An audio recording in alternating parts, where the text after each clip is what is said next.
Hospital ప్రమాదాలు తీసుకోవాల్సిన చర్యలు ఎట్లా చేయాలి, మన దగ్గర ఉన్న ఎక్విప్మెంట్ని మనం ఎట్లా యూటిలైజేషన్ చేసుకోవాలి. ఆల్మోస్ట్ ఆల్ ఫైర్ ఫైటర్స్ అనమాట. మీరు ఎక్స్ప్లెయిన్ చేసి చెప్పిన తర్వాత మీరు ప్రతి ఒక్కరు జవాన్ కింద లెక్క, ఫైర్ జవాన్ కింద లెక్క. ఓకేనా? అయితే చెప్పారు కదా మా కానిస్టేబుల్ గారు, ఫైర్ ఎట్లా తయారు ఉంది, ఫియర్, హీట్, ఆక్సిజన్, ఈ మూడు కొడితే ఫైర్ అవుతుంది. ఈ ఫైర్ని మనం కంట్రోల్ చేయడానికి మనకి 5 పద్ధతులు ఉన్నాయి. A class, B class, C class, D class, D class.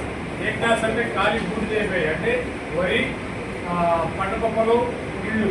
B క్లాస్ వచ్చేసరికి ఆయిల్ ఫైర్స్. తర్వాత సి క్లాస్ వచ్చేసరికి గ్యాస్ ఫైర్స్. ఆయిల్ ఫైర్స్ అంటే మన ఫర్ ఎగ్జాంపుల్ మన బజార్లోనే ట్రాన్స్ఫార్మర్ ఉందనుకోండి, ఓవర్ హీట్ అయ్యి లోపల ఆయిల్ బర్న్ అయిపోయి పేలిపోవడం ఆయిల్ ఫైర్స్. ఆయిల్ ఫైర్ నీళ్ళు దొరుకుతామా? నీళ్ళు చల్లకూడదు. ఇంట్లో బాండీ ఉంది, బాండీలోనే మేము సాధించేస్తాం, ఆయిల్ మంట వస్తుంది, మంటనే ఏం చేస్తాం, నీళ్ళు వేస్తామా? సమాంతరమైన మోడ్తోనే అడ్డు పెట్టేసి మేము గట్టిగా ఆపేస్తాం. ఓకే కదా? అట్లా. తర్వాత సి క్లాస్ వచ్చేసరికి గ్యాస్ ఫైర్స్. గ్యాస్ ఫైర్స్ వచ్చేసరికి ఎట్లా ఉంటాయంటే మన హాస్పిటల్ ఎక్కువ గ్యాస్ ఫైర్స్ ఎక్కడ వాడతాం? స్టెరిలైజ్ యూనిట్లో వాడతాం. దాన్ని తీసుకోవాల్సిన జాగ్రత్తలు చెప్తాను. తర్వాత డి క్లాస్ అంటే మెటల్ ఫైర్స్. మెటల్ ఫైర్స్ అంటే ఇండస్ట్రీస్లో స్టీల్ ప్లాంట్ పక్కన. తర్వాత ఈ క్లాస్ అంటే ఎలక్ట్రికల్ ఫైర్స్. ఇప్పుడు టోటల్గా మనం ఇవాళ హాస్పిటల్లో క్లాస్ కండక్ట్ చేసుకుని చెప్పుకున్నామంటే మీకు ఏమవుతున్నాయి చెప్పడం కోసం ఓన్లీ ఎలక్ట్రికల్ అండ్ గ్యాస్ గురించి డిస్కస్ చేసుకుంటాం. ఎందుకంటే ఎక్కువ మనకు అయ్యా యూస్ఫుల్ ఐటమ్స్ కావాలి. ఎలక్ట్రికల్ ఫైర్ ఎట్లా దొరుకుతాయమ్మా? ఎలక్ట్రికల్ ఫైర్ ఎట్లా దొరుకుతుంది? ఓవర్ లోడ్ వల్ల ఎలక్ట్రికల్ ఫైర్ అవుతుంది. ఫర్ ఎగ్జాంపుల్ మన హాస్పిటల్కి ఒక 20 kV అవసరం కరెంటు పెట్టుకుంటాం, దానికి ఒక ట్రాన్స్ఫార్మర్ పెడతారు. ఇన్ కేస్ ఎమర్జెన్సీ అత్యాధునికమైన టెక్నాలజీతో ఒక ఎక్విప్మెంట్ని ఇన్స్టలేషన్ చేయాల్సి ఉంటుంది. ఇన్స్టలేషన్ చేసినప్పుడు దాని పవర్ కెపాసిటీ ఎంత ఉంటుందో తెలియదు. కాకపోతే పేషెంట్కి అత్యాధునికమైన ట్రీట్మెంట్లో భాగంగా ఇమీడియట్గా దాన్ని ఇన్స్టలేషన్ చేసి దాన్ని వాడే క్రమంలో అడిషనల్గా 20 kV తీసుకున్న దానికి అడిషనల్ లోడ్ బటన్ అవుతుంది కదా, కొత్త ఇన్స్టలేషన్ అయినానికి ఒక 20 నుంచి 20 kV వరకు ట్రాన్స్ఫార్మర్ సేల్ చేస్తుంది. అబౌట్ 25 తర్వాత ఏం జరుగుతుంది? ట్రాన్స్ఫార్మర్ పేరుకోవాలి. సో హాస్పిటల్లోని దుర్వినియోగం చేయకూడదు. ఎలక్ట్రిసిటీ దుర్వినియోగం చేసుకోవాలా. అవసరం ఉంటే లైట్ వేసుకోవాలా, అవసరం ఉంటే ఫ్యాన్ వేసుకోవాలా, అవసరం ఉంటే వాడుకోవాలి, లేదా అవసరం లేని చోట ఆపేయాలా. కొన్ని చోట్ల మేము చూసాం, పేషెంట్స్ అందరూ ఇక్కడ ఉంటారు, అటెండర్ అక్కడ ఫ్యాన్ తిరుగుతుంది, ఆ ఫ్యాన్ అక్కడ చూస్తుందో తెలియదు, ఎవరు ఉండరు అక్కడ, కట్ చేసుకోవాలి. ఇట్లాంటివి మనం కొంచెం కంట్రోల్ చేసుకుంటే లోడేజ్ కెపాసిటీ తగ్గుతుంది అన్నమాట హాస్పిటల్. అప్పుడు మనకి కొత్తగా ఇన్స్టాల్ చేస్తున్న ఐటమ్స్ కానీ వేరే ఇతరులైనా వాడుకోవడానికి అవకాశం ఉంది. ఓవర్లోడ్ వల్ల షార్ట్ సర్క్యూట్ జరుగుతుంది. షార్ట్ సర్క్యూట్ ఎప్పుడు జరుగుతుంది? ఒక వైర్ని జాయిన్ చేసి ఇన్సులేషన్ టైప్ కొడతాం. ఇన్సులేషన్ టైప్ కూడా ఒక లైఫ్ పీరియడ్ ఉంటుంది, ఒక టైం పీరియడ్ ఉంటుంది. ఆట్ అయిపోయింది, ఆట్ అయిపోగానే ఇన్సులేషన్ గమ్ అయిపోయి ఓపెన్ అయిపోద్ది. ఓపెన్ అయిపోయినప్పుడు హై పవర్ వచ్చినప్పుడు లూజ్ కాట్ ఉంటుంటే షార్ట్ అయిపోద్ది. షార్ట్ అయిపోయి ఫైర్ అవడానికి అవకాశం ఉంది. అట్లానే మన ఏసీ ఉంది. ఎక్కువగా హాస్పిటల్స్లో ఎక్కడ ఫైర్ అవుతుంటాయి? ఏసీలను ఓటీలో ఫైర్ అవుతుంది. ఏసీలు ఎందుకు ఫైర్ అవుతుంది? మనం ఎక్కువగా ఎలక్ట్రిసిటీని ఏసీలో వాడుతుంటాం కాబట్టి. ఏసీలోని ప్లగ్ సాకెట్స్ ఉంటాయి. ప్లగ్ సాకెట్స్ లూజ్ ప్లగ్స్ ఎప్పుడు పెట్టకూడదు. పని జరగడం కోసం ఆలోచించి మీరు లూజ్ ప్లగ్స్ పెట్టారా? ఫర్ ఎగ్జాంపుల్ చెప్తాం, ఒక లూజ్ సాకెట్, ఒక ప్లగ్ సాకెట్లకి ఒక లూజ్ పిన్ పెడతాం, ప్లగ్ పిన్ పెడతాం. చిన్న సౌండ్ వస్తుందా? వెంటనే దాని మీద మెటల్ కొట్టేస్తుంది. తీయగానే అంత హార్డ్ మెటల్ చిన్న సౌండ్ వచ్చినప్పుడు కాల్షియం సైకిల్స్ తీస్తే దాని మీద మెటీరియల్ కొట్టేసినప్పుడు మనం లోపల అటువంటి పెట్టి కంటిన్యూ ఉంచితే ఏం జరుగుతుంది? చాలా మంది ఏం చేస్తారు, హాస్పిటల్స్లో ఎగ్జామ్స్లు మనం పొందడానికి, మేడం పొందడానికి బ్లడ్ పెట్టేసి పేపర్ పెట్టేసి హెడ్ఫోన్ పెట్టేసి రాసుకొని కూర్చుంటాడు. నడుస్తుంది, బ్రహ్మాండం నడుస్తుంది, ఆ టైం నడుస్తుంది. బట్ ఏంటంటే ఇంటర్నల్గా చిక్కి ఉంది కదా, అది కంటిన్యూ అవుతూనే ఉంటుంది. లోపల ఉన్న ప్యానల్ మొత్తం డ్యామేజ్ చేస్తుంది. డ్యామేజ్ చేయడం ఉందంటే ప్లస్ డైరెక్ట్ ఒక్కసారి షార్ట్ అవుతుంది. దాని టైం వచ్చినప్పుడు షార్ట్ అవుతుంది. ఇంకా బేరింగ్ లేని టైంలో ఎక్కడ ఎక్కువగా ప్లగ్ సాకెట్స్ ఉంటాయి మనకి బెడ్ పక్కన ఉండదు. ఎందుకంటే హాస్పిటల్లో బెడ్ పైన మానిటర్ ఉంటుంది, మానిటర్ బీపీ ఆపరేటర్ ఉంటుంది, ఆ తర్వాత ఆక్సిజన్ లైన్ ఉంటుంది. దాని కింద మనం ప్లగ్ సాకెట్ పెట్టుకుంటాం. ప్లగ్ సాకెట్కి సైమల్టేనియస్గా పక్కనే ఉంటుంది విండో ఉంటుంది. మన ఐసీ యూనిట్లోని ఫ్లేవబుల్ ఐటమ్స్ ఎన్ని ఉన్నాయి చెప్పండి. మీరు కంబస్టిబుల్ మెటీరియల్ ఎంత ఉంది చెప్పండి, ఏమున్నాయి చెప్పండి. ఐసీలో కాలిపోయి ప్రమాదం రాగానే అన్నీ కాలిపోయి ప్రిస్క్రిప్షన్ పేపర్, కాటన్, గాజు cloth, spirit, sanitation, betadine or window curtain, bedsheet, pillow, wire bed, టోటల్గా ఇవన్నీ ఒక్కసారిగా ఫైర్ అవుతాయి. ఇప్పుడు సాకెట్ దగ్గర ఏమవుతుంది, మనకి ఫైర్ అవుతుంది. ఫైర్ అవగానే పక్కన విండో ఉంది కదా, విండోని అన్ని విండో కట్టాలనుకోండి. విండో కట్టాలి సైబర్ పైన ఏమి నడుస్తుంది, ఆక్సిజన్ పైప్ నడుస్తుంది. ఆక్సిజన్ పైప్ కాపర్తో ఉంటుంది. ఆ కాపర్తో ఉన్నప్పుడు ఏం జరుగుతుంది, ఆ వేడికి కాపర్ డ్యామేజ్ అవుతుంది. లైట్గా డ్యామేజ్ అవగానే ఆక్సిజన్ రిలీజ్ అవుతుంది. ఆక్సిజన్ రిలీజ్ అయిందంటే ఏం ఆగుతుందా, ఆగదు. దాని అంతా పరిగెడుతూ ఉంటుంది, మన కంట్రోల్లో లేదు. సో కాబట్టి ఎప్పుడైనా సరే ప్రమాదం చిన్నగానే ఉంటుంది. దాన్ని వెంటనే కనిపెట్టి మనం ఫస్ట్ ఎయిడ్ ట్రీట్మెంట్ కింద ఎస్టింగ్విషర్గా వాడితే ఇమీడియట్ కంట్రోల్ అయిపోతుంది. అది వాడే విధానం ఎట్లా మీకు చూపిస్తాం. So next AC, power socket గురించి మాట్లాడుతున్నాం. ఏసీ, మన ఇంట్లో ఏసీలోని పైన డస్ట్ ప్యాడ్స్ ఉంటాయి. ఆ డస్ట్ ప్యాడ్స్ క్లీన్ చేసుకుంటున్నామా, ఆ డస్ట్ మనకు కనబడి పైకి వెళ్తుందా, తెలుస్తుందా, మనకి డస్ట్ కనబడుతుందా? అంత డస్ట్ ఎక్కడికి వెళ్ళింది, పొల్యూషన్, వాతావరణంలో పొల్యూషన్ డస్ట్గా క్రియేట్ అవుతుంది. ఆ డస్ట్ రెగ్యులర్గా క్లీన్ చేస్తే ఓకే, ఇర్రెగ్యులర్గా క్లీన్ చేసామనుకో అది హాట్ అవుతుంది. హాట్ అయినప్పుడు ఏసీ వేయగానే ఐసీ ఏం జరుగుతుంది, ఒక్కసారిగా స్మూత్ రన్ అవుతుంది. జస్ట్ వైబ్రేట్ ఇచ్చి బ్లోయర్ రన్ అవుతుంది. ఈ వైబ్రేట్లో ఆ డస్ట్ ఆ బ్లోయర్ మీద పడి రన్నింగ్లో మాకు చూసి ఫైర్ అవడానికి అవకాశం. సో కాబట్టి డస్ట్ ప్యాడ్స్ క్లీన్ చేసుకోవాలి. హాస్పిటల్ అయినా సరే, ఇల్లు అయినా సరే, ఎక్కడైనా సరే ఇదే నడుతుంది. నెక్స్ట్ ఆ బ్లడ్, అది కాకుండా మనకి స్టెబిలైజర్ ఉంటుంది. ఓవర్లోడ్ కెపాసిటీ, హై లోడ్ వచ్చినప్పుడు, ఓవర్లోడ్ వచ్చినప్పుడు ఆటో కట్ సిస్టమ్ థర్మోస్టాట్ లోపల ఫెయిల్ అయిపోతుంది.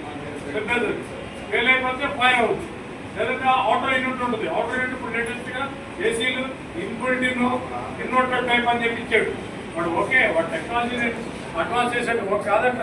కాకపోతే ఆ mother board system auto unit ఎక్కడ ఉంటుంది, బయట ఉంటుంది. మనకి వెంట వేడికి అవుతుందా, మళ్ళీ మనం వాడే వేడికి అవుతుందా, వాతావరణంలో అయింది ఎన్ని కలిపి ఆ మదర్ బోర్డ్ ఫైల్ అయిపోయి ఏసీ ఫైర్ అయిపోతుంది. సో ఏసీ ఫైర్ అయిందంటే ఒక్కసారిగా రూమ్ బ్లాక్ అయిపోతుంది. చల్లగా రాదు, పొగ నల్లగా వచ్చేస్తుంది. ఏసీ ఫైర్ అయ్యి ఒక ఫ్యామిలీ 9 మంది, మొన్న రీసెంట్గా ఒక 1 మంత్ బ్యాక్ ఢిల్లీలో 9 మంది స్పాట్ డెత్. ఆక్సిజన్ లెవెల్స్ పడిపోయినాయి. అది రూమ్లో మనం రూమ్లో పడుకున్నాం అనుకోండి, ఎందుకంటే గాఢ నిద్రలో గమ్మకం లేచినప్పుడు డోర్ పక్కనే పడుకుంటాం, కానీ డోర్ ఎక్కడ ఉందని ఆలోచన చేస్తామా? డార్క్లో చీకట్లో ఉన్నప్పుడు డోర్ ఎక్కడ ఉంది, విండో ఎక్కడ ఉందని ఆలోచన చేస్తే మనకు కనపడుతుందా? ఎంత రెగ్యులర్గా ఇంట్లో ఉన్నా కూడాను వాడుతున్నప్పుడు కన్ఫ్యూజ్ అవుతాం మనం, అవునా కాదు? సో అంత డార్క్లో ఉన్నప్పుడు ఆ ఫ్లేమ్స్ వచ్చి వాళ్ళు ఆక్సిజన్ అందక పొగలో ఫ్లేమ్స్ ఇదేవి ఫ్లేమ్స్ వచ్చేసి ఫైర్ అయిపోయి చనిపోయారు 9 మంది, ఒకే కుటుంబ సభ్యులు. రీసెంట్గా 7 ఎకరాలని just 1 week back AC fire అయ్యి కట్టుబట్టలతో బయటకు వచ్చారు. ఐసీయూ మన ఏసీ, ఐసీలో ఎక్కడ ఏసీ ఉంటాయి, సెంట్రలైజ్డ్ ఏసీ ఉంటుంది, స్ప్లిట్ ఏసీ ఉంటుంది. ఈ రెండింటినీ వీటికి క్లీనింగ్ పాయింట్ ఉంటుంది. టెక్నీషియన్ తెప్పించి వాటిని శుభ్రంగా క్లీన్ చేసుకోవాలి వైర్స్. రీసెంట్గా 1 వీక్ బ్యాక్ వెంకటేశ్వర స్వామి టెంపుల్ మన లాలాపేట పోలీస్ స్టేషన్ దగ్గర, దాని ఎదురుగా షోరూమ్, మన ట్రాన్స్ఫార్మర్ దగ్గర షార్ట్ అయ్యి లోపల ఉన్న ఏసీ, రన్నింగ్లో ఉన్న ఏసీ ఫైర్ అయింది. అసలు దానికి దీనికి సంబంధం ఉందా? షోరూమ్ ఉన్న ఏసీ కన్నా బయట ట్రాన్స్ఫార్మర్ సంబంధం ఉందా? ఫ్లక్చుయేషన్స్, కరెంట్, మాస్ ఎక్కడైతే దాని ఫ్రీడమ్ చూసుకుంటే దాన్ని రన్నింగ్లో ఉన్న సెంట్రల్ ఏసీ ఫైర్ అయ్యి షోరూమ్ మొత్తం ఫైర్ అయ్యి.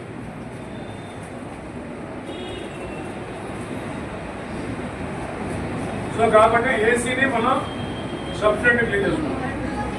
ఐసీలోని ఏసీ కాకుండా, ఎలక్ట్రికల్ పాయింట్ కాకుండా ఇంకేముంటుంది? రెఫ్రిజిరేటర్, ఫ్రిడ్జ్ ఉంటుంది కదా. ఫ్రిడ్జ్ మనం ఎందుకు వాడతాం? ఐసీలో మెడిసిన్ కేర్ కోసం చేస్తుంది కదా. అట్లా కాకుండా డాక్టర్ గారు కొంచెం అడ్వాన్స్గా ఆలోచించి ఏం చేస్తాడు, in case of emergency patient సడన్గా అడ్మిట్ అయ్యి ఐసీలోకి వచ్చినప్పుడు మెడిసిన్ కొంత ఇమీడియట్గా వాడాల్సిన మెడిసిన్ కొంత ఉంటుంది. ఎందుకంటే పేషెంట్ చాలా సర్వైవింగ్లో చాలా ప్రాబ్లమ్స్ కూడా వస్తాడు. అటెండర్ కూడా చాలా భయంకరమైన కండిషన్లో ఉంటాడు. మెడిసిన్ వాళ్ళ దగ్గర ఉండదు. కానీ మనం మన దగ్గరకు వచ్చారు కాబట్టి మనం పేషెంట్ సర్వైవ్ చేయాలి కాబట్టి ఆ మెడిసిన్ తీసి వాడతాం. అవునా? మెడిసిన్ తీసి వాడిన తర్వాత పేషెంట్కి పిలిస్తే అది వేరే సంగతి, వాడతాం కదా ఇది. సో కాబట్టి అందులో కొంత మెడిసిన్ దాంట్లో ఒక కంటైనర్లోని కొంత మెడిసిన్ స్టోర్ చేస్తాం. ఈ లోపల ఇంటర్నల్గా stop water bottle steel store చేస్తారు, వాటర్ రైస్ స్టోర్ చేసుకుంటారు, ఏదో ఇంకొకటి బటర్ మిల్క్ పెట్టుకుంటారు. సో దాని కెపాసిటీ 100 వాట్స్ కెపాసిటీ అనుకుంటాం, చిన్నగా ఉంటాయి మ్యాక్సిమం 100 వాట్స్ కెపాసిటీ కదా రెఫ్రిజిరేటర్ ఉంటే ఇవన్నీ లోడ్ అయితే ఏమవుతుంది? ఓవర్లోడ్ అయినప్పుడు ఏం జరుగుతుంది? మనకి ఈ హాస్పిటల్ కాసేపు పక్కన పెడదాం, ఇంటి గురించి మాట్లాడుకుందాం. ఇక్కడ ఉన్న లేడీస్ అందరికి చెప్తున్నా, రియల్గా మీ ఇంట్లో రెఫ్రిజిరేటర్స్లోని పోపుల డబ్బాలు ఉంటాయా లేకపోతే ఏముంటాయి? పోపుల డబ్బాలకి సపరేట్ ఒక షెల్ ఉంటుంది పాత రోజుల్లో. ఆ షెల్లో ఉన్న పోపుల డబ్బాలన్నీ రెఫ్రిజిరేటర్లోకి వచ్చేసినాయా? చూడు చెప్పండి, మీకు పెట్టుకోమన్నా ఎన్ని రాగాలి అసలు నీ పెట్టుకోవడమే మాత్రం. మళ్ళీ దాంట్లో వారాలు సరిపడుతుంది చెప్పాలి. అదే గిన్నె, దాని నిండా స్టోర్ అట్లు గిన్నె, ఇది స్టీల్ వాటర్ బాటిల్ స్టీల్, ఈ పోపుల డబ్బాలు కూడా ప్లాస్టిక్ వాడు, మళ్ళీ స్టీల్, ఈ రెండు పెడతారు. మీరు తీసుకొచ్చే ఫ్రిడ్జ్ ఏమో 165 లీటర్స్ కెపాసిటీ, మీరు పెట్టేదేమో 250, 225 దోస్తారు లోపల. వేరేసుకు కూర్చోంటారు. మా ఇంట్లో వారాలు సరిపడి జరుగుతూ ఉంటాయి వారానికి. ఎందుకుండా వారానికి ఉంటాయి, నెలకు ఉంటాయి. కానీ వాటి ప్రమాదం మీకు తెలియదమ్మా. నెక్స్ట్ ఏంటంటే రెఫ్రిజిరేటర్ బాగా విజయవాడ జస్ట్ 1 వీక్ బ్యాక్ తల్లి కొడుకు ఎంత తెచ్చు. రెఫ్రిజిరేటర్ ఎప్పుడైనా గుర్తుపెట్టుకోండి, ఓపెన్ క్లోజ్ అంతా ఫైర్ అవ్వదు. ఎందుకంటే ఓవర్లోడ్ వస్తుంది, మనం తీసినప్పుడు కమ్ డౌన్ అవుతుంది, మళ్ళీ ఇది అవుతుంది. బట్ ఎప్పుడు ఫైర్ అవుతుందంటే రన్నింగ్ లేనకుండా మన ఇళ్ళల్లో ఎప్పుడే గుర్తుపెట్టుకోండి. డోర్ లాక్ చేసి బయటికి వెళ్ళిపోతామా? 5-6 గంటలకు బయటకు ఆర్డర్ షాపింగ్కి వెళ్తే 10 నిమిషాలు 15 నిమిషాలు వస్తారా? గుండెలు పెట్టి చేసుకుని చెప్తున్నారు. కనీసం పక్కనోడికి మీరు ఈ ఒంటి మీద బట్టలు మీకు చిరాకేసి వదిలేసి అమ్మాయికి ఇంటికి వెళ్దాం అనుకున్న దాకా మీరు బయట షాప్కి వెళ్ళి పక్కన ఇంటి లోపల 4 కాఫీలు అవుతాడు, 2 సార్లు టిఫిన్ చేసి వస్తారు బయటికి. ఎట్లా ఉండే అంత ఓర్పు సాహసం మీకు మాకు లేదమ్మా. అది ఈ లోపల ఆ ఇంటికాడ రెఫ్రిజిరేటర్లో కరెంట్ వచ్చిందనుకో, ఈ ఓవర్లోడ్ తీసుకుంటుందా? అవును. ఇంటికి వచ్చేసరికి ఇల్లు చాలా ఉన్నాయి మా ఫైల్. ఎప్పుడైనా గుర్తుపెట్టుకోండి, ఒక కెపాసిటీ కలిగింది 200, 225, 160, 175 రెఫ్రిజిరేటర్ తెచ్చుకున్నప్పుడు మనం మధ్యాహ్నం కూర్చోవయ్యా, ఖాళీగా ఉందిగా వెనకలా కూర్చో అంటే తెచ్చుకున్నప్పుడు మనము ఎంత తక్కువ వాడుకుంటే అంత మంచిది. ఎక్కువ వాడుకుంటే ఎక్కువగానే ఉండదు. అతి హాస్పిటల్ బిల్లు ఎక్కువగానే ఉన్నది, చాలా అన్నీ ఎక్కువగానే ఉంటుంది. ఇది ఎలా చెప్పాలి, తగ్గేదే లేదంటది హాస్పిటల్ బిల్లు అయితే. కాబట్టి ఎప్పుడే స్టీల్ ఐటమ్ అసలు పెట్టుకోవడం, ఒక స్టీలే కాదు, జర్మల్ ఐటము, స్టీల్ ఐటము ఏది పెట్టకూడదు. పెట్టినా కూడా చిన్న పెట్టుకోండి. దానికి కెపాసిటీ ఎంత ఉంది? 165 లీటర్స్ రెఫ్రిజిరేటర్ మనం తెచ్చుకున్నాం. దానికి తగ్గట్టుగా తక్కువలో వాడుకోవాలి, కానీ ఎక్కువ పెట్టకూడదు. ఎందుకంటే దాంట్లోనే మదర్ బోర్డ్ సిస్టమ్ ఉంటుంది. పాత రోజుల్లోని రెఫ్రిజిరేటర్కి వెనకాల ఒక కాపర్ లేయర్ ఉంటుంది, కాయర్ ఉంటుంది, 6 mm కాయర్ ఉంటుంది. మనకి కంప్రెసర్ ఆన్ అయినప్పుడు కూలింగ్ అయిపోతే దాంట్లో నుంచి రెఫ్రిజిరేటర్కి వెళ్ళేది. ఇప్పుడు ఇన్బిల్ట్ సిస్టమ్ వచ్చింది. మీకు వెనకాల రెఫ్రిజిరేటర్ వెనకాల చేయబెడితే వేడిగా ఉంటుందా లేదా కొత్తగా వచ్చిన వాటిల్లో. ఇంకోటి ఏంటంటే ఎప్పుడైనా గుర్తుపెట్టుకోండి, 6 అంగుళాలు దూరంగా పెట్టుకోవాలా. ఎవరు పడుతున్నారు? గుండె చేతిలో చెప్పండి. ఎవ్వరు పడరు. పడుతున్నారా? ఏ కారణం చూసినా 6 అంగుళాలు ఉండాలి. ఎందుకంటే మనకి కింద కంప్రెసర్ రన్ అవుతుంది. ఆ కంప్రెసర్ కొంత ఎయిర్ వెళ్ళాలి. ఎయిర్ వెళ్ళకపోతే కంప్రెసర్ హీట్ ఎక్కుతుంది. హీట్ ఎక్కి ఫైర్ అవడానికి అవకాశం ఉంది, పేలిపోతుంది. కంప్రెసర్ ఎప్పుడైతే పేలైందో ఫ్రిడ్జ్ బరస్ట్ అవుతుంది. సో కాబట్టి ఆ రంగులో డిస్టెన్స్ ఉండాలి. ఇంకోటి ఏంటంటే మనకి ఈ ఇన్బిల్ట్ సిస్టమ్ వచ్చిన తర్వాత మదర్ బోర్డ్ ఇచ్చాడు. ఎప్పుడైతే ఓవర్లోడ్ అవుతుందో కరెంట్ వచ్చినప్పుడు ఆ కెపాసిటీ తీసుకొని అది నేను మోయలేనురా బాబు అని చెప్పేసి పేరు ఓవర్లోడ్ బోర్డు పేలిపోదు. బోర్డు ఎప్పుడైతే కాలిపోతే షార్ట్ అయిపోయి రెఫ్రిజిరేటర్ పేరుకోవడానికి అవకాశం. ఎనీ డౌట్స్ రిఫ్రిజిరేటర్ కదా, ఏసీ మీద, ప్లగ్ సాకెట్స్ మీద ఏమైనా డౌట్స్ ఉన్నాయా? Next gas. ఇప్పుడు ఈ ఎలక్ట్రికల్ అయిపోయింది కదా, ఈ గ్యాస్లోకి వెళ్ళిపోవాలి. ఈ గ్యాస్ ఫైర్స్ ఎట్లా ఉంటాయంటే చాలా డేంజర్, చాలా సుఖం. ఎంత సుఖం అంటే అంత సుఖం. ఎంత డేంజర్ అంటే భయంకరమైన డేంజర్. గ్యాస్ ఎప్పుడైనా గుర్తుపెట్టుకోండి, గ్యాస్ సిలిండర్ లీక్ అవుతుంటే ఫైర్ కాకుండా ఉంటే డేంజర్. లీక్ అయి ఫైర్ అవుతుందంటే డేంజర్ కాదు. అది దాంట్లో ఉన్న గ్యాస్ ఉన్నంత వరకు పోతా ఉండదు. కానీ దాన్ని అక్కడే ఉంచాల, దాని స్థానం మార్చకూడదు. దాని స్థానం మార్చి ఏదో ప్రయత్నం చేసి ఆ కుక్క పెట్టిలాగి ఈ కుక్క పెట్టిలాగి అది కిందకు వచ్చిన తర్వాత అడ్డంగా పడి చుట్టూ ఉన్న గుడ్డ మొక్కలు అన్ని మొత్తం అంటుకొని ఇల్లంతా తాగకూడదు. దాన్ని వదిలేసేయండి, ఏం కాదు, కాసేపు అయిపోదు, గ్యాస్ అయిపోయాక అయిపోదు. అట్లా కాకుండా లీక్ అవుతుంది ఏం జరుగుతుందంటే ఎప్పుడైనా గుర్తుపెట్టుకోండి, లీక్ అవుతున్న సిలిండర్ దగ్గరికి వెళ్ళాలి.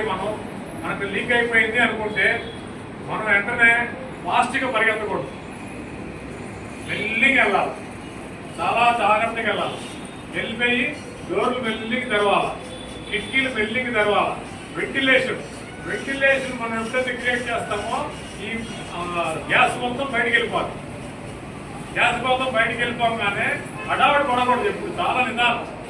ఆ వాసన పీల్చుకుంటూ నువ్వు కింద పడిపోవు, స్లో కోల్పోవు, ఏం కాదు. ఒక పది జంతువులు మోసం పొడబెట్టిన వాసన అది. ఎత్తనపూడి సులోచన రాణి అని ఒక నవల రచయిత తెలుసా మీకు? ఆమె ఈ గ్యాస్ ఫైర్ అయితే చనిపోయింది. వాసన లేదు ఆ రోజుల్లో వాసన లేదు, తెలియదు. గ్యాస్ లీక్ అయిపోయింది, ఎలుగు కొట్టేసింది. ప్లాస్టిక్ ట్యూబ్లు వచ్చాయి కాదు, ఎలుగు కొట్టేసి గ్యాస్ లీక్ అయిపోయి ఆ మార్కెట్కి వెళ్ళి ఇంటికి వచ్చి స్విచ్ చేసింది, ఫైర్ అయిపోయింది. బాంబ్ బ్లాస్టర్ మొత్తం తొలతలపులు అయిపోయింది. తర్వాత ఎత్తనపూడి సులోచన రాణి గారు ఒక సెలబ్రిటీ. ఆమె ఏం చేశారు, వెంటనే వాళ్ళు గవర్నమెంట్ స్పందించి దాంట్లో లిప్టోమీన్ అని ఒక లిక్విడ్ కలిపారు. 10 రకాల జంతువులకు సంబంధించిన మాంసం పొల్ల పెడితే ఏ వాసన వస్తుందో ఆ వాసన వస్తుంది మనకి. ఆ గ్యాస్ వాసన తెలియటం కోసం, అది ఆ వాసన తెలియటంతోనే మనం ఇప్పుడు అలర్ట్ అయ్యాం. ఎప్పుడైతే గ్యాస్ లీక్ అవ్వమని గుర్తుపెట్టుకోండి, వెలుగుతున్న బల్బుని ఆపకూడదు. ఏం చేయకూడదు? లైట్ ఆపకూడదు, కొత్తగా స్విచ్ వేయకూడదు. దానికి కావాల్సిన చిన్న స్పార్క్ తక్కువ పైన అవుతుంది. సో కాబట్టి ఆ పని చేయకూడదు. వెల్డింగ్ వెళ్ళాలా, ఓపెన్ చేయాలా, అది మొత్తం చూసుకొని వెంటిలేషన్ క్లీన్ చేసుకుని వెళ్ళిపోతే గ్యాస్ అయితే గ్యాస్ కట్టేసేటప్పుడు కానీ కిందకి కంప్లీట్ కింద కూర్చొని మెల్లిగా కట్టేయాలి, ప్లాస్టిక్ కట్టేయకూడదు. అది ఇంకోటి అంటే చేతులకి బంగారం గాజులు వేసుకొని అన్నాను ఈ గాజులు దాన్ని కొట్టుకుందంటే ఫైర్. సో చాలా సెన్సిటివ్, ఇసుకమైన స్పార్క్ చాలు ఫైర్ అవడం. గాజులు మనకి వెనక్కి పోవాలి, వెనక్కి లాక్కోవాలి.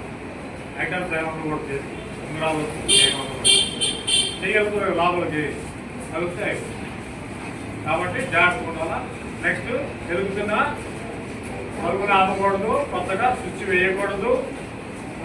ఇంకోటి గ్యాస్ ఫైర్ అయినప్పుడు ఎప్పుడైనా గుర్తుపెట్టుకోండి, ఫైర్ అవుతుంది, సిలిండర్ దగ్గర నుంచి ఫైర్ అవుతుంది. దాన్ని ఆర్పాలి. మీరు ఆర్పాలంటే మందపాటి పట్టాలు ఉంటాయి, కాలు పట్టాలు, అది తీసుకొని ప్లాస్టిక్ కొడితే గ్లాస్ అంతా గట్టి పడిందో అంత గట్టి కొట్టాలన్నమాట.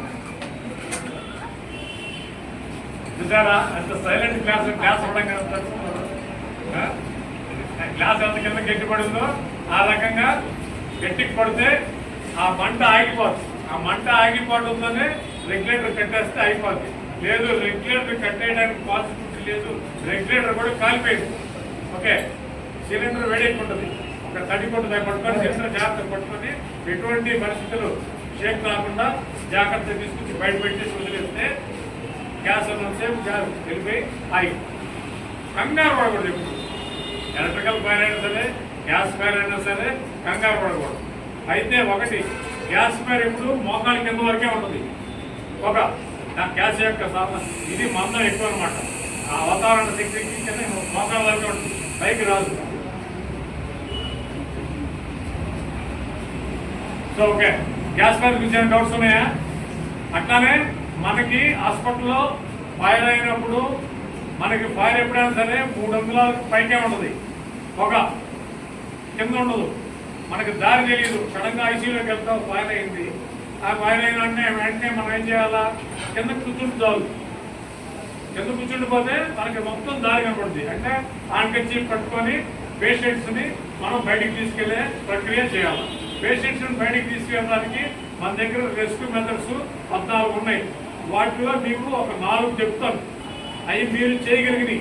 మిగతా 14 చేయాలంటే కొంచెం ట్రైనప్ అవ్వాలా. బట్ ఏంటి, ఈ 4 అయితే ఈజీగా చేయగలుగుతారు, ఏంటి చేస్తారు. ఆ 4 మెథడ్స్ ఇప్పుడు మేము చూపిస్తాం. ఫోటో చూడండి.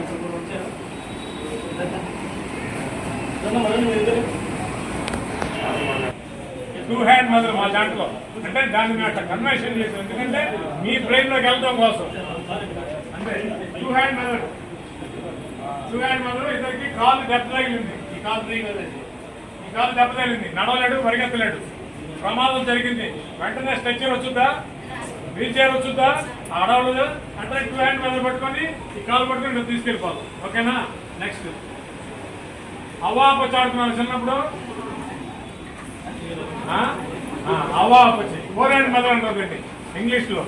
4 హ్యాండ్ మెథడ్ అంటారు. మా దాంట్లో మీకు అడగలేదు అలా ఆడలు పట్టుకొని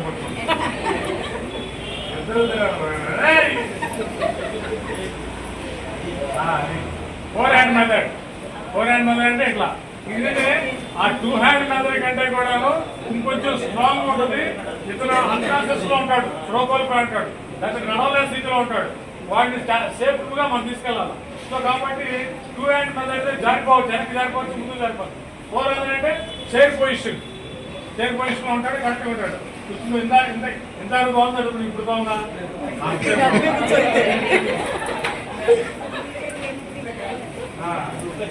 అక్కడ చెప్పాడు కదా, ఇప్పుడే బాగుంది. నెక్స్ట్ ఉప్పాట ఆడారా? ఉప్పు ఎంత చాలా దూరం. అది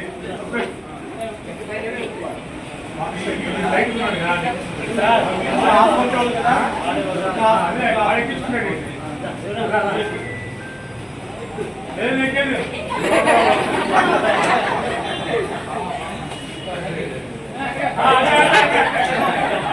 ఉప్పాట బాగా ఆడినట్టున్నాడు.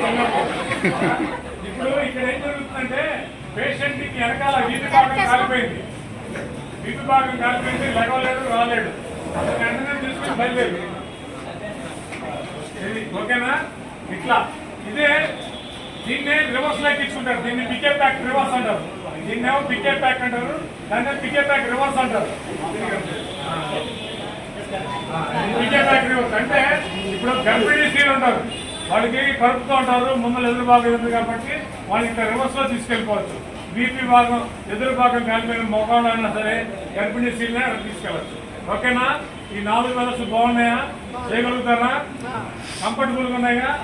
ఎందుకంటే మిగతా చాలా ఉన్నాయి, అవి చెప్పడం మన సినిమా. నెక్స్ట్ ఎస్టింగ్విషర్స్ ఉన్నాయి, అవి ఏ విధంగా వాడాలి, ఎట్లా వాడాలి మా కానిస్టేబుల్ గారు చెప్తారు. చెప్పిద్దా?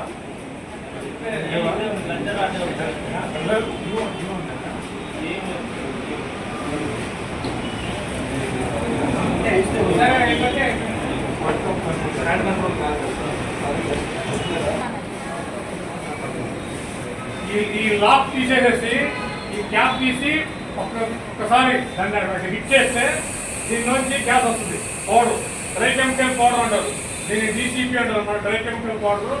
దీంట్లోని ఉన్న సల్ఫ్యూరిక్ యాసిడ్ బాటిల్ పగిలిపోయి ఒత్తిడి శక్తితో దీన్ని బయటకు వస్తుంది అన్నమాట. ఇదేంటంటే 45 సెకండ్లు పనిచేస్తుంది. 40 నుంచి 45 సెకండ్లు పనిచేస్తుంది. 5 to 10 feet డిస్టెన్స్ వరకే పనిచేస్తుంది, అనుకుంటే ఎక్కువ పనిచేయదు. First aid treatment 1 time use only. ఒక్కసారి ఓపెన్ చేస్తే కంటిన్యూ అయిపోతుంది, నో సెకండ్ ఛాన్స్ అనమాట. ఇప్పుడు లేటెస్ట్ వచ్చింది టెక్నాలజీ హ్యాండ్ కౌంటర్ సిస్టమ్ ఉంటుంది. ఇది లేదు, ఓన్లీ బడ్జెట్ వాటర్ సిస్టమ్. కానీ ఎనీహో దీన్ని ఉపయోగించే విధానం చూపిస్తారండి.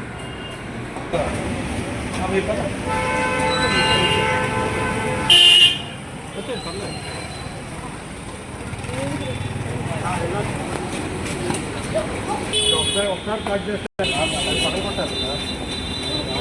దాన్ని తీసి దాన్ని స్టాప్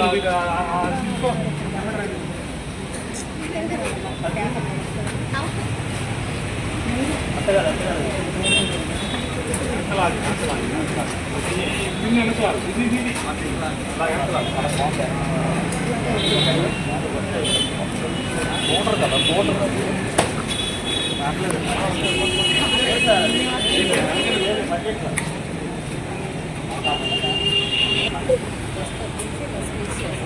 ఆ పిన్ తీసేసి సేఫ్టీ పిన్ తీసేసేయండి.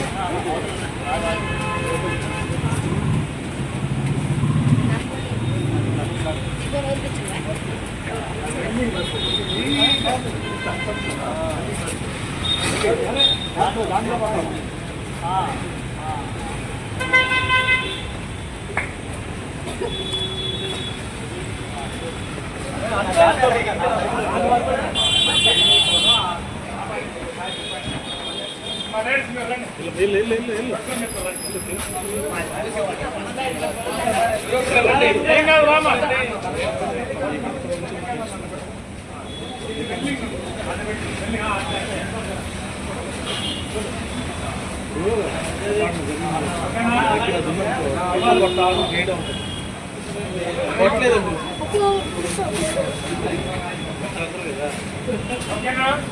ఏంటంటే ఈ పౌడర్ ఆక్సిజన్ ఆపేస్తుంది.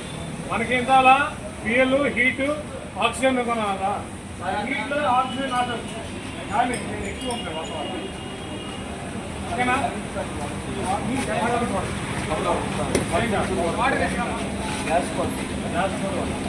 అమ్మా నీళ్ళు తీసుకొచ్చి దాని ఆరిపోయింది అమ్మా. అమ్మా నీళ్ళు తీసుకొచ్చి ఆరిపోయి నీళ్ళు కొట్టు, దాని మీద నీళ్ళు కొట్టు. Thank you for cooperation.